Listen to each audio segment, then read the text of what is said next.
Want to call this special meeting of the Glynn County Board of Commissioners for Tuesday, June 28, 2022. It's 3 o'clock. I'd like to call us to order, please. I haven't asked, but Commissioner Brunson, would you lead us in an invocation, and Cap, would you, Commissioner Fendi, would you lead us in the pledge? Sure. Yeah, Proctor is always easier for the pledge, by the way. Yeah. Father God, we thank you for this day that you've given us, this gorgeous day, and for the opportunity we have to live in this wonderful community. Lord, we're so thankful today for this county, for its staff, for the diligence and time they put in to make we as commissioners look a whole lot better than we are. And Father, continue to bless them and their endeavors. Father, as always, we lift up our first responders, your hand of protection upon them as they seek every day to make this a safe place to live. Father, help us today and have wisdom and discernment as we're given information to better serve this county. And it's in your name we pray. Amen. Amen. I like the way Sammy does the pledge. I can't imitate that good. All right. Thank you very much. Let's do the Pledge of Allegiance. I pledge allegiance to the flag of the United States of America and to the republic for which it stands, one nation, under God, indivisible, with liberty and justice for all.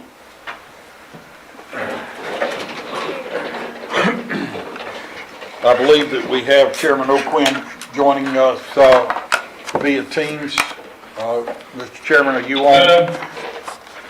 Good afternoon. Can you hear me? Yes, sir. Good afternoon. All right, thank you. All right.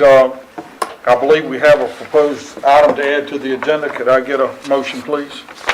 Mr. Chairman, I move to add item 2 to the published agenda and add an item to the published agenda to consider accepting an appropriation in the amount of $1 million to the state of Georgia Department of Natural Resources for a St. Simons Island lifeguard station at or around Coast Guard Beach. Okay, we have a motion by Commissioner Rafalski. Do I hear a second? Second. I have multiple seconds. All in favor, please raise your right hand. And by voice, Chairman? Aye. Okay, thank you. All right.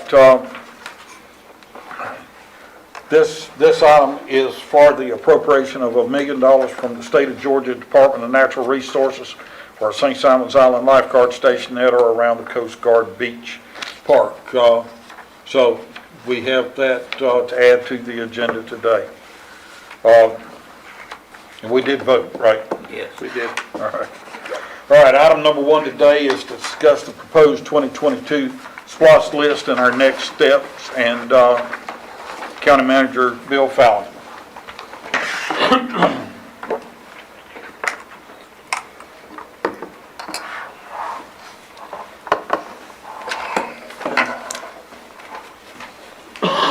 All right, good afternoon, Commissioners, everyone. Okay, so I wanted to do a quick presentation. We have several packages that we're going to review today, talk about the proposed SPLOST 22 list. So I have some slides that you have, and Quincy has them up on the board. So we'll just go through these slides. A little bit of history here, a little bit of just some background as to how we got here. And so the first slide talks about SPLOST.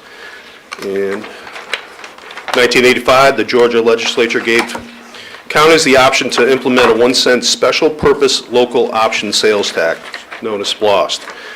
A SPLOST is an optional 1% county sales tax used to fund capital outlay projects proposed by the county government and participating qualified municipal governments. The SPLOST was conceived and enacted as a county tax for funding capital projects. This tax requires voter approval and allows counties to raise funds for projects otherwise funded from other tax sources. So, who pays for SPLOST?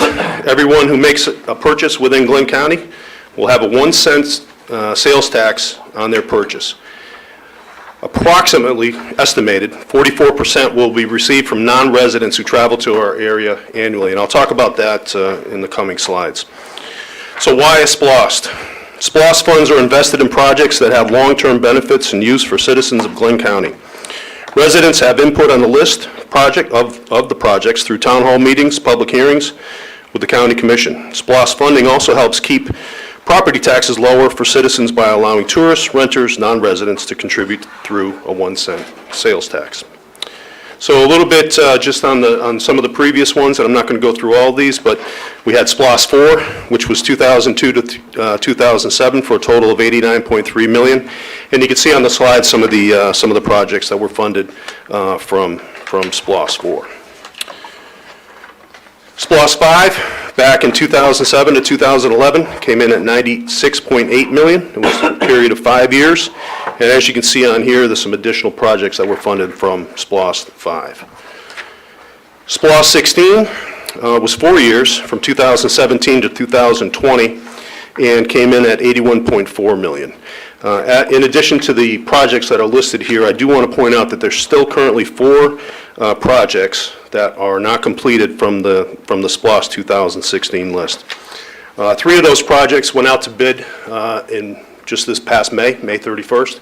We didn't receive any bids. We're repackaging those, and we're going to put those out to bid again on July 12th, and hopefully we'll get some bids to do the work that's needed there. One project is in design, and that one was a joint project where we had to do some drainage on Chapel Crossing Road that went into Fletzy property and then through Fletzy property to the other side near 17. So that project is actually underway. All right. So kind of how we got to this point this year. And so this is just a little timeline that I put together based on some of the historical information that I was able to get from not only Mike Stewart, but Scott Johnson, and then Tamara and Aaron and other staff here. And so back in January, you began to discuss with the staff what a SPLOST 22 was going to look like. February moved on to discussion with the chambers and with some of the other partners. February of 22, we decided to bring in Good to help us manage the SPLOST 22 list and project. Good, by the way, was a company that the Board of Education here in Glynn County has been using to help manage their SPLOST list. Later on in the spring, throughout the process, Good actually was able to get out and meet with not only all the commissioners, but go attend town halls, talk with some of the partners as far as putting our list together. And so then we started to see that list the list start to take shape. And so the draft list we worked on in just this past June to try and prioritize it. We actually recommended a tiering, which I'll talk about in a few minutes as well. And then we also laid this list out and talked with the City of Brunswick, and our other partners, Jekyll Island Authority, JWSC, the Economic Development Authority, and the Chamber. And then here we are today to release, hopefully, be able to release our public list. So one of the things I did want to kind of talk about was how we got to where we are as far as the tiers go. And so the revenue forecasting that took place, Tamara Munson, our county chief financial officer, worked with various other people and entities to put together this list. So what they did was they really looked at some of the data that was out there, historical data that was available to us. They looked at the SPLOST 2016 revenue that came in, looked at e-SPLOST and what the revenue was there, looked at some of the other historical sales tax data from previous years, consulted with the College of Coastal Georgia, both Skip Mounts and Don Matthews, also consulted with the Georgia City and County Managers Association, and then Scott Johnson also contributed some consulting work to help us get to try and determine what that range was going to be when it came time to estimating our tax revenue. So the range that was determined was between 1.8 million per month to 2.4 million per month. And so if the 1.8 was conservative, and again, it was based on some of that previous data that we've seen. And then the 2.4 was a little bit more optimistic, but that is really based on some of the recent data that we've seen from other revenue sources that are out there on sales tax. So if you do the math, six years, 72 months for that 1.8 million a month comes out to $130 million. And then the higher end, the 2.4 million per month, comes out to be $172 million. So that's kind of the range that we found. And so that's how we tiered it. So we tiered it based on the lower range, which is 130, and our number actually for Tier 1 is about 133 million. And then our higher range for Tier 2, if the revenue exceeds what we think is going to come in at 170 million. So just a couple of notes I put on here also, just to keep in mind. In 2021, the lost revenue averaged $2.45 million per month, which is higher than our range. And then also eSplosh year-to-date, which is 9 months, has averaged $2.59 million a month, which is considerably higher than our top range that we calculated. All right. And so now I'll talk a little bit about the tierings, which is new to Glynn County and how we do things. It's not new to the state. So other counties do this. We looked at various counties around the state that are successful in their SPLOST efforts. One in particular was Cobb County, and we looked at the Cobb County presentation that they put together, which was their list, their tiering, and then also we looked at their IGA and their ballot language.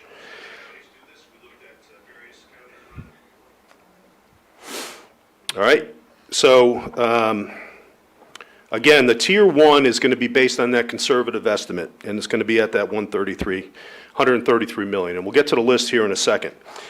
But just to explain the way the tiers work, so all Tier 1 projects have to be fully funded, so the money has to be allocated to complete those projects before we can move on to anything in Tier 2.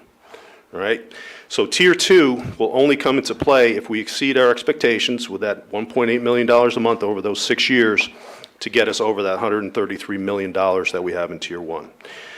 So we're going to, and the other part of how the tiering system works, it's really dependent on how the IGAs are spelled out. And so Attorney Mumford is working on the intergovernmental agreements with that we're going to have with Brunswick, the city, with the JWSC, with the Economic Development Authority, and with Jekyll Island. So the IGAs will essentially detail how we distribute the funds over the course of the SPLOST. Okay? All right, some of the partners that we've engaged with for SPLOST 22, certainly the City of Brunswick. And we talked to the City of Brunswick, and at Tier 1, their percentage is in fact throughout the Tier 1 and Tier 2, and this will be spelled out in the IGA. The City of Brunswick will receive 22% of the tax revenue that we receive. And so that's on a monthly basis, so they will get 22% of what we pull in every month. And then we have some flat funding that we actually worked with our other partners on. So the Jekyll Island Authority had several projects, which you'll see in a minute, and they totaled $3.1 million. Those are all in Tier 1. Joint Water and Sewer Commission, they will receive $13 million in Tier 1. And if we get to Tier 2, they'll receive an additional $2 million for a total of $15 million. The Economic Development Authority will receive $3.3 million in Tier 1. And then the Airport Authority also has several projects which come in at $6.13 million. So as I mentioned before, the partners that we have that are up here are mostly all in Tier 1 with the exception of the city, which is 22% throughout the term of the SPLOST, and then JWSC will have some money in Tier 2. Going back to that comment that I made about that 44%, I know that we've been, as a community, different estimates have come in when it comes to how much non-residents actually contribute to the tax base that we have for sales tax. And the number that we're going to use is estimated at approximately 44%. Now that's from the Chamber of Commerce. So the Chamber actually contracted out and did a study with the Carl Vinson Institute, and they did a pull factor analysis based on sales tax. And they came up with that number of an estimated 43.6% of sales tax comes in from non-residents. So that's the number that we're going to use moving forward. All right, and then we have next steps. So where do we go from here? The purpose of today is to get this list out, get it out to the public, and start getting some feedback.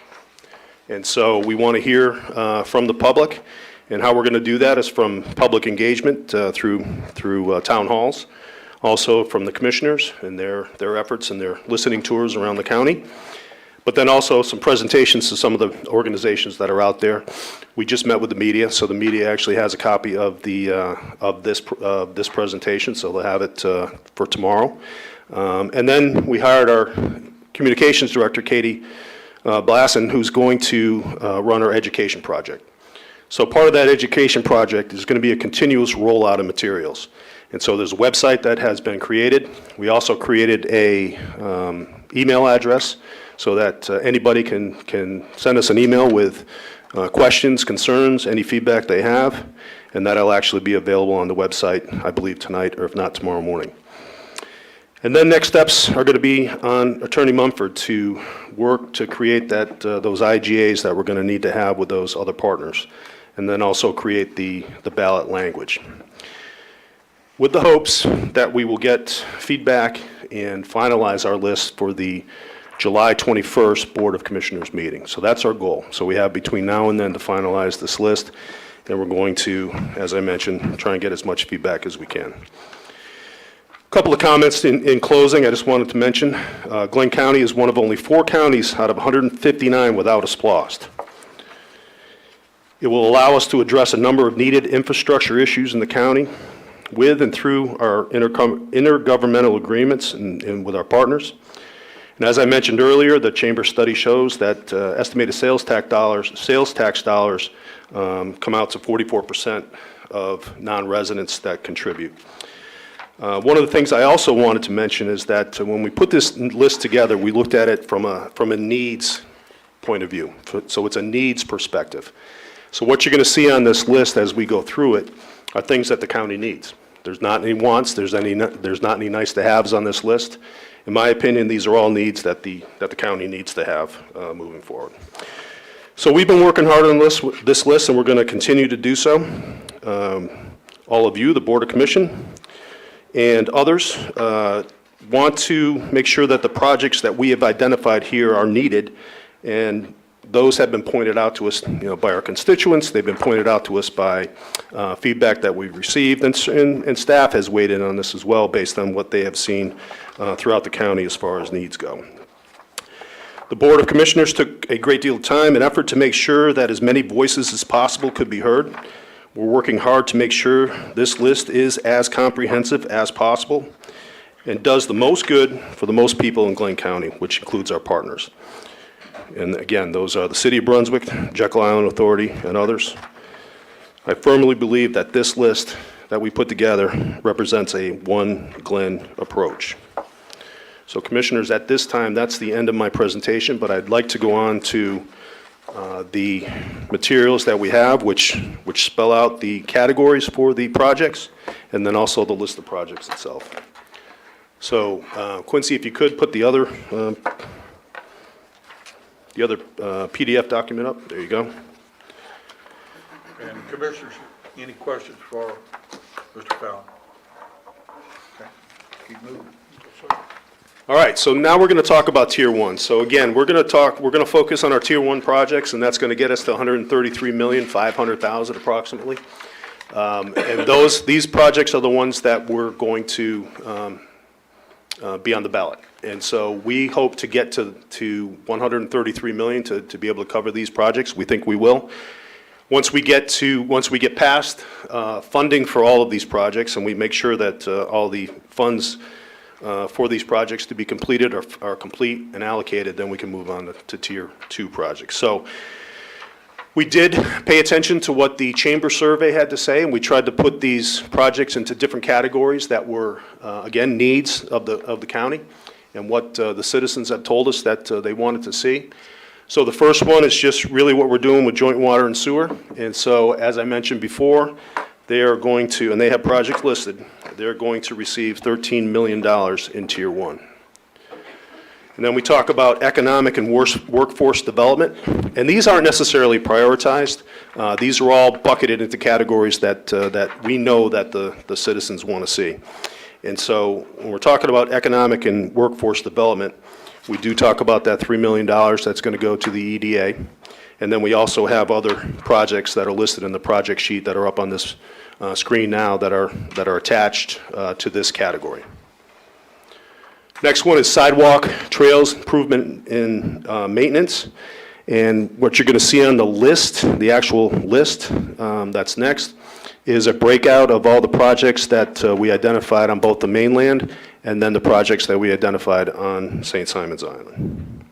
And some of those are listed here. Next up is recreation, parks, and culture. And there's several parks that need some improvements. So within Tier 1, these are the parks that are going to receive the improvements that are listed here, but then also on the sheet that lists all the projects. And we can break these down further when we have our town halls and discuss about, really about what these improvements mean and what we have as far as scopes right now to what we're looking at for improvements.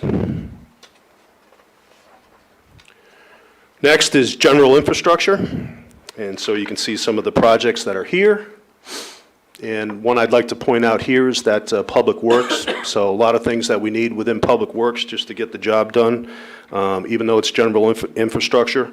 This does bleed over into storm preparedness and other things that we, drainage and other things that we need this heavy equipment for. Next is fire and rescue safety. This was one of the top areas that the survey showed that we, our constituents wanted to see us focus on. So here, there are two that I'm going to point out. So one is a fire station at the airport, and that's going to be a match from a grant that we have or expect. And then the second one is going to be based on Chief Jordan submitted a lot of data to show where calls are and where things are hotter than others, no pun intended.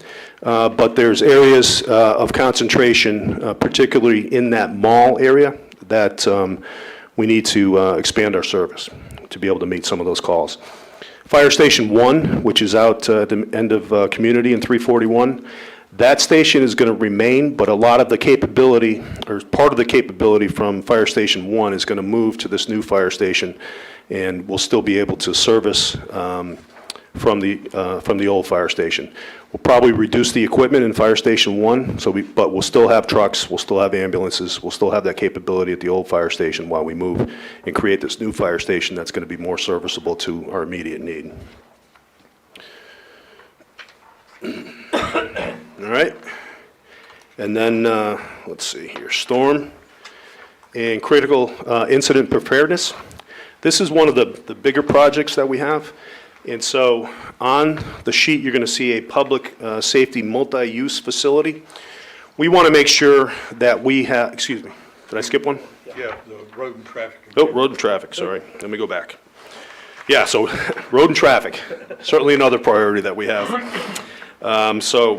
Within road and traffic, some of the projects that we have listed here are some of the ones that the commissioners and GOOD had identified based on input that we received.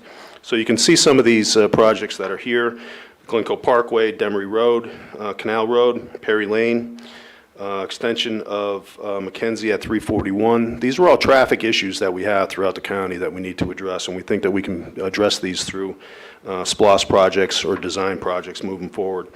Old Jessup Road, another area that we need to figure out how to improve congestion and safety on Old Jessup Road. And then the Gateway. And so what I will say about the Gateway is that we did have the presentation from the planning team, and so you all saw that. But what I see for the Gateway, it's not just the St. Simon's Island project. It's really an all Glynn County project. When I leave every morning and leave the gym, come out, go over go on Demery Road and get onto the causeway. When I get on that causeway, the line of traffic trying to get onto St. Simon's Island and Sea Island goes halfway down that causeway. And so I think somebody told me that up to 10,000 people come onto St. Simon's Island a day. And so this will not only help those people trying to get to work, but it'll also help St. Simon's Island get to work on the mainland, and then it'll help us for evacuations down the road as well in the event that we have a future hurricane. And then additional money is going to go towards road resurfacing throughout the county. All right, now back to storm and critical incident preparedness. We're working on a grant for additional Johnson rocks, the rocks there on St. Simon's Island to better prepare the shoreline there. And so that is going to be part of a project for SPLOST. And then also, as I mentioned, this public safety multi-use facility. We need it for, and what I asked for when I talked to staff on this, there's a couple of different things that we need here. First of all, we need a operations center that meets FEMA standards. And so I did receive from our EMA director, Andy Lanza, some information on really what we should have when it comes to an emergency operations center and the capabilities there. We're a coastal community prone to hurricanes. We need better capabilities there, and this will help us. We also need a kind of a continuity of operations when it comes to our CIO type or our information technology capabilities. Right now, everything is housed in this building. We have a storm of any magnitude, those lines are going to go out. So we need to get those into a emergency operations center, higher ground, in an area where it's not subject or prone to flooding. So those are a couple of things that are going to go into that building. There's a few other things that are there. But that is certainly, even though it's not a level 1 countywide project, it is, in my opinion, a level 1 countywide project, because we'll not only have Glynn County people that will occupy that, we'll have people from the city, and then certainly everyone else that we saw at that recent Hurex scenario that we played out last week. So all of that considered, that is probably one of our bigger projects that's on here, is that public safety multi-use facility. And then drainage plague us throughout the county, and so these are drainage projects that are both on the mainland and then also on St. Simon's Island. And then, as I mentioned, the city of Brunswick is at 22% of our collections, which we estimate to be at $28,600,000 for 6 years in Tier 1, and then an additional amount in Tier 2. Jekyll Island, these are all the projects that Jekyll Island asked for. These are all, again, we believe to be needs that they have on Jekyll Island. And so we took those recommendations and added all of those to our Tier 1 list.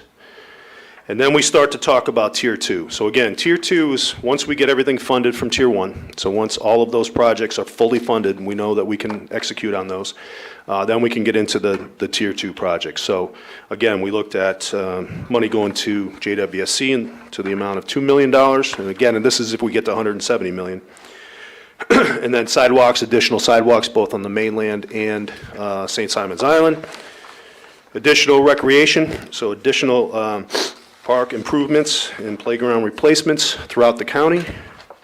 General infrastructure, some additional equipment that we do need for public works. Fire, rescue, and safety. So this is some additional engines, ambulances, and other equipment on the police side as well that I asked Chief Jordan to kind of forecast and base these on any replacement percentages that they have, or any like performance measures that they have as far as the vehicles that they currently have and how we need to replace those. So this is based on a replacement plan that he has. And then road and traffic improvements, Tier 2. It's another big chunk of money. Some projects that are specified on here, but then that additional roadway resurfacing really is the biggest chunk within this Tier 2 category. And then additional drainage projects, which we can't get enough of. And then lastly, a government building improvement here for the PATE. And this really will help us, for those of you that are familiar with the office park down on Gloucester and the condition that that's in. This will help us move some of the tenants out of there and actually get them into workable space so they can complete their mission. Tier 2 for the city, again, that's a flat 22% of what we expect from the additional between 133 and 170, so an additional $8.8 million.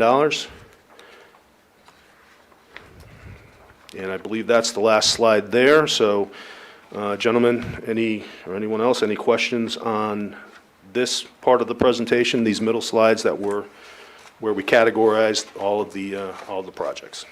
Just for my clarification, how is Tier 2 prioritized? I guess, you know, if we don't get to the next top level, 155, how do you pick and choose in there? I mean, Yeah, and well, first off, the city's going to continue to get their 22%, so that's going to be priority number one.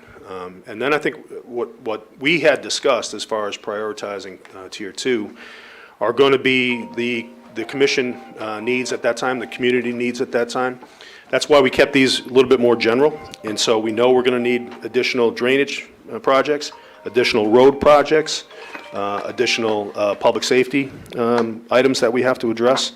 So I think as the additional funds, if we exceed that Tier 1 amount, at that particular point is when we'll probably have to look at prioritizing some of those projects in addition to what the city gets.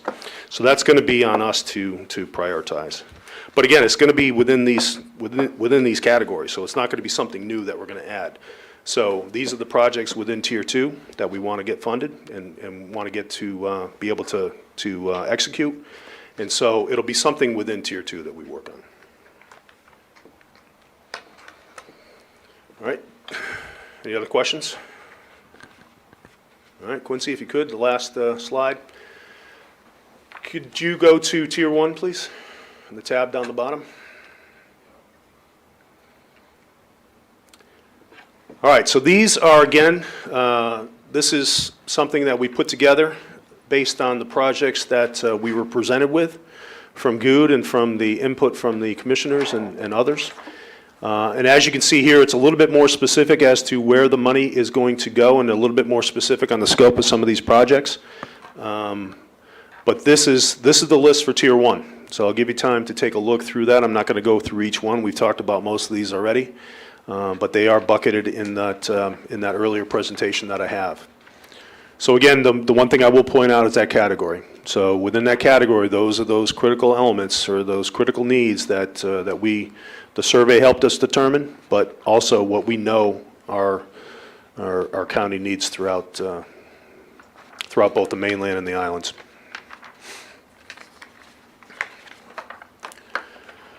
All right, so that's Tier 1. Quincy, if you could, just click on Tier 2.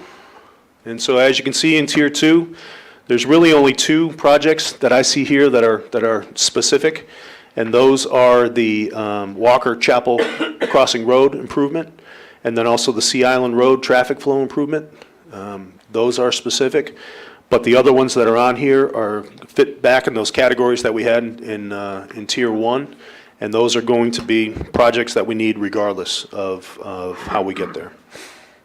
And so hopefully if we do have SPLOST 22, and we do get to that exceeded level of where we are for Tier 1, we can start to focus on some of these projects as well.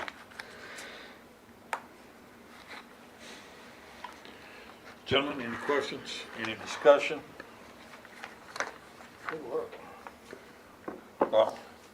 Yes, sir, Commissioner Bronson, I thank you, Mr. Fallon, for the work that you and the entire staff has done to bring these projects forward, the research that's been done, the communication with GOOD to get this list in a format that can be distributed throughout the county. Heartfelt thanks for all the hard work that's gone into this, and we look forward to carrying this forward and having a successful campaign here. So, with that, Yeah, there's no motion at this point, no, sir, I think Mr. Chairman, at this point, Yep. we're just ready to distribute it throughout the county, and we'll work on feedbacks, town halls, and then I think on the 21st meeting is when we will formalize this. Mr. Chairman, do you have anything that you'd like to add to this at this point?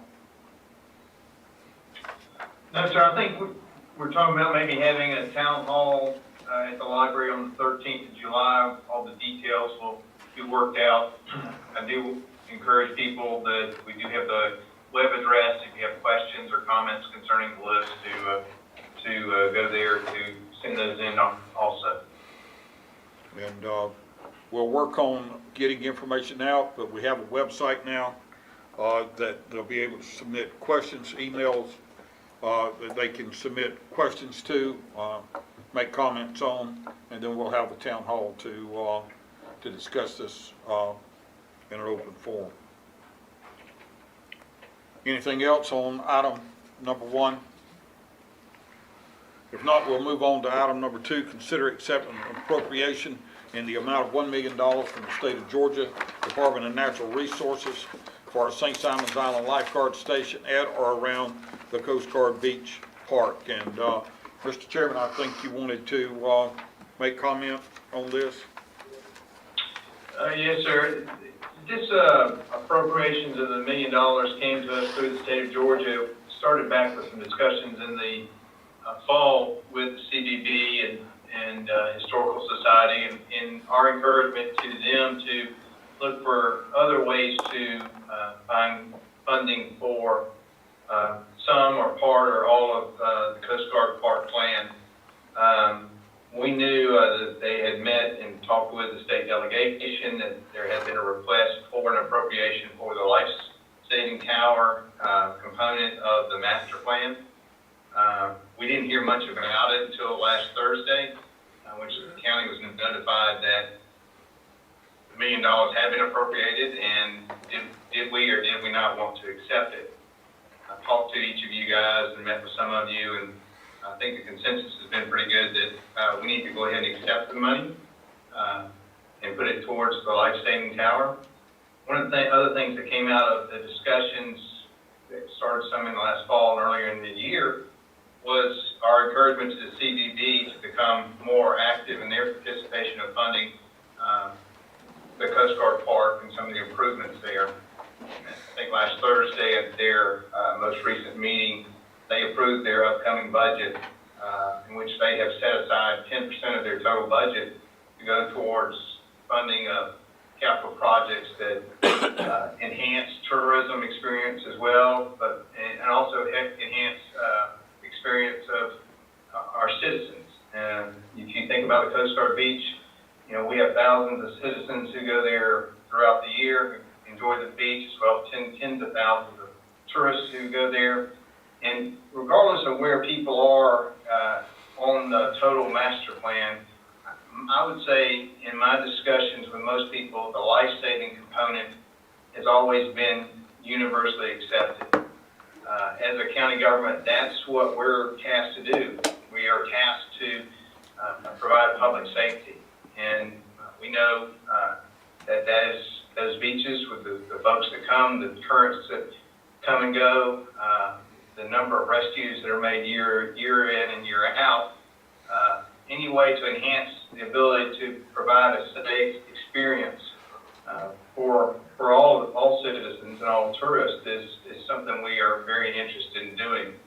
So to that end, I think that this is a great opportunity for our community to begin, I would say, funding one component of the master plan. I think that hopefully in the future, any other funding that may come to fund the other components would continue to come from outside sources. I know that as a county, we're going to continue to work with the states to identify additional funds that might qualify to help build out this project. You know, the CDBG's commitment to putting 10% of their budget back into these type projects, I think is a big step in the right direction to helping get this and other projects throughout the county funded. And I'd also say, you know, I think there's an opportunity once we get started. I wouldn't be surprised to see maybe some private funds that come forward to help fund different components of that project. So I think it's a very good thing for Glynn County. I think that I hope that we'll be able to pass it and begin that process. All right, sir. Thank you, Mr. Chairman. Any other comments from our fellow commissioners? I just want to say thank you to the state. They're winding up and finishing up their fiscal year and budget going forward, and I think that it's exciting to see this partnership come together in major projects. And I really want to thank the state and the state delegation for taking the lead point and getting that going, and the CVB for embracing and stepping up to make some change and become a partner in funding too. And thank you for bringing that up, because it is important that, I think we recognize that Senator McNeil and our state rep, Don Hogan, are the ones that brought this forward through the state and got this funded allocated to us. So thank you to them as well, and very much worth mentioning. Any other discussion? Can I entertain a motion then? All those comments are well received and well spoken. I move that the Board of Commissioners accept an appropriation in the amount of $1 million from the State of Georgia Department of Natural Resources for St. Simon's Island Lifeguard Station at or around the Coast Guard Beach Park. Second. So we have a motion by Commissioner Brunson, a second by Commissioner Booker. All in favor, please raise your right hand. That is 6-0. All right. David can't. All right, so, gentlemen, that concludes our scheduled meeting. We do have calls for executive session today for possible litigation and personnel matters. So, need a motion to go into executive session. Motion to go in executive session for pending personnel matters In litigation. and litigation. Possible Okay, litigation. possible Yeah. litigation. All right. Second. Have a motion by Commissioner Fendig, second by Commissioner Rafalski to go into executive session. All in favor, please raise your right hand. We stand recessed.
Motion by Commissioner Brunson and a second by Commissioner Fendig to come out of executive session.